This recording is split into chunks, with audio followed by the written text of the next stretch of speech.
तो कैसे हैं आप लोग। नमस्कार दोस्तों, स्वागत है आप सबका कोरा पल्स पे। तो चलिए शुरू करते हैं। चलिए बात करते हैं आज के सबसे बड़े अपडेट की। तो गैस कर्नाटका अथॉरिटीज ने बिग बॉस कन्नडा स्टूडियो को सील कर दिया है और सारे कंटेस्टेंट्स और क्रू को हाउस से बाहर निकाल दिया है। ये एक्शन इसलिए लिया गया क्योंकि जॉलीवुड स्टूडियोज बिना प्रॉपर परमिशन के ऑपरेट कर रहा था और कर्नाटका स्टेट पॉल्यूशन कंट्रोल ने बोला कि उन्होंने मल्टीपल नोटिस दिए थे, पर तब भी ऑर्गेनाइजर्स ने नोटिस को इग्नोर कर दिया। इसकी वजह से 700 से ज्यादा स्टाफ मेंबर जो 6 महीने से काम कर रहे थे उन्हें भी घर जाना पड़ा। बिग बॉस का घर जो अराउंड 5 करोड़ की कॉस्ट से बना था, अब वो ऑफिशियली लॉक हो गया है। कंटेस्टेंट्स को अब रिजॉर्ट में शिफ्ट कर दिया गया है और मिनिस्टर्स ने क्लियर बोल दिया कि कोई भी लॉ से ऊपर नहीं है। अब देखना यह है कि क्या बिग बॉस कन्नडा का ये सीजन अब कैंसिल हो जाएगा या मेकर्स कोर्ट में अपील करके वापस लाएंगे। तो यार अब हम बात करते हैं दुबई के बकलावा की। तो गाइस बिग बॉस 19 के एक्स कंटेस्टेंट आवेश दरबार ने तान्या मित्तल पर इनडायरेक्ट डिग मारा। पहले तो दुबई ट्रिप के टाइम आवेश और नगमा ने एक रील बनाई जिसमें वो बकलावा खाते हुए इनडायरेक्टली तान्या को टारगेट कर रहे थे। अरे यार मेरा बकलावा खाने का मन कर रहा है, दुबई चले क्या? चलो। कितने घंटे के बाद फ्लाइट दिखा रही है? 2 घंटे बाद की फ्लाइट है। बस तो चलो फिर, पर अपन असली वाला खाएंगे, ठीक है?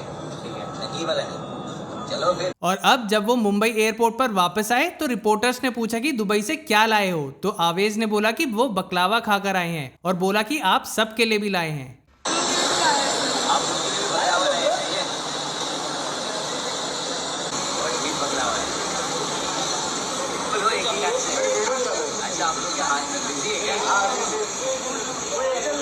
पर इस पे लोगों ने आवेश को ट्रोल करना शुरू कर दिया और बोला कि भाई ये बंदा तान्या से कुछ ज्यादा ही ऑब्सेस्ड हो गया है। आगे बढ़ते हैं रणवीर अलाहाबादिया के कन्फेशन की तरफ। तो गाइस रणवीर ने पॉडकास्ट में बताया कि India's got latent controversy start होने से सिर्फ 10 दिन पहले उनका ब्रेकअप हुआ था। उन्होंने बोला कि उनकी लाइफ एकदम चेंज हो गई थी और उन्होंने उस टाइम बिजनेस, मेंटल हेल्थ सब लूज किया। रणवीर ने यह भी कहा कि जब उनके कमेंट्स को वल्गर बताया और FIRs फाइल हुई तब वो ऑलरेडी इमोशनल ब्रेकडाउन से गुजर रहे थे। अपनी जर्नी के बारे में रणवीर ने बोला कि उन्होंने ये सीखा जब दुनिया तुम्हारे अगेंस्ट हो जाती है तब सिर्फ फैमिली और क्लोज फ्रेंड्स ही तुम्हारे साथ खड़े रहते हैं। इस कंट्रोवर्सी ने उनका अपने फादर के साथ रिलेशन भी इंप्रूव कर दिया जो 15 साल से ठीक नहीं था।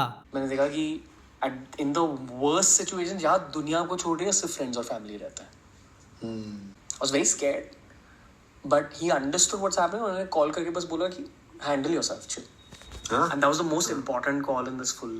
एंड में उन्होंने बोला कि दुनिया तुम्हें तोड़ती है और आगे बढ़ जाती है, फिर तुम्हें भी कैचअप करना पड़ता है। चलिए अब हम बात करते हैं धनश्री वर्मा के एक और शॉकिंग स्टेटमेंट के बारे में। तो यार राइज एंड फॉल में धनश्री ने फिर से अपने पास्ट मैरिज और सेपरेशन को लेके स्टेटमेंट पास करा। हुआ ये कि निकी ने अरबाज को वार्न किया कि धनश्री माइंड गेम्स खेल रही है। तो इस पे धनश्री ने अरबाज को अपनी मैरिज का रेफरेंस देते हुए कहा कि उन्होंने अपनी लाइफ में हमेशा पार्टनर को सपोर्ट किया है, इवन जब वो गलत था और जिसके लिए बाद में उन्हें रिग्रेट भी होता था। धनश्री ने यह भी बोला कि उनके लिए ये शो करना बहुत मुश्किल था क्योंकि उन्हें बाहर से ऑलरेडी हेट मिल रहा था। चलिए अब बात करते हैं कंट्रोवर्शियल केस के बारे में। तो गाइस सुप्रीम कोर्ट के सीनियर एडवोकेट राकेश किशोर ने चीफ जस्टिस ऑफ इंडिया पर शू थ्रो करने की कोशिश करी और इंसिडेंट के बाद एडवोकेट ने बोला कि ये भगवान ने करवाया है, मैं सिर्फ विटनेस था। उन्होंने बोला कि उनका एक्ट एक हिडन मैसेज था क्योंकि चीफ जस्टिस ऑफ इंडिया ने सनातन धर्म पर एक रिमार्क पास किया था कि परमात्मा ने मुझसे जो कराया वो मैंने किया, मेरा कोई भी उसमें काम नहीं था,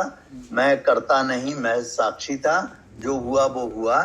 चीफ जस्टिस की मदर ने बोला कि लॉ को अपने हाथ में लेना देश के लिए सबसे डेंजरस बात है, सबको अपना ओपिनियन शांति से रखना चाहिए। इस इंसिडेंट के बाद बार काउंसिल ने राकेश किशोर का लाइसेंस सस्पेंड कर दिया है। पीएम मोदी ने भी चीफ जस्टिस को कॉल करके कहा कि ये अटैक हर इंडियन को हर्ट कर रहा है। लेकिन ये कंट्रोवर्सी और बढ़ गई जब ध्रुव राठी ने एक ट्वीट किया। उन्होंने लिखा कि इस इंसान ने चीफ जस्टिस को असैसिनेट करने के लिए बोल दिया है और अब देखते हैं इस पे पुलिस क्या करती है। आगे बढ़ते हैं इंडिया पाकिस्तान की कंट्रोवर्सी की तरफ। तो गाइस पाकिस्तान के स्पिनर अबरार अहमद से पूछा कि कौन सा ऐसा प्लेयर है जिसे देख के आपको गुस्सा आता है और बॉक्सिंग करना चाहते हैं। तो इस पे अबरार ने बोला वो चाहते हैं उनका सामना शिखर धवन से हो। अब ये क्लिप सोशल मीडिया पे वायरल हो गया है और लोग अबरार को ट्रोल कर रहे हैं और बोल रहे हैं कि पहले बॉलिंग करना सीख ले फिर बॉक्सिंग करना। तो गाइज अब हम बात करते हैं इस्माइल दरबार के सीरियस एलिगेशंस की।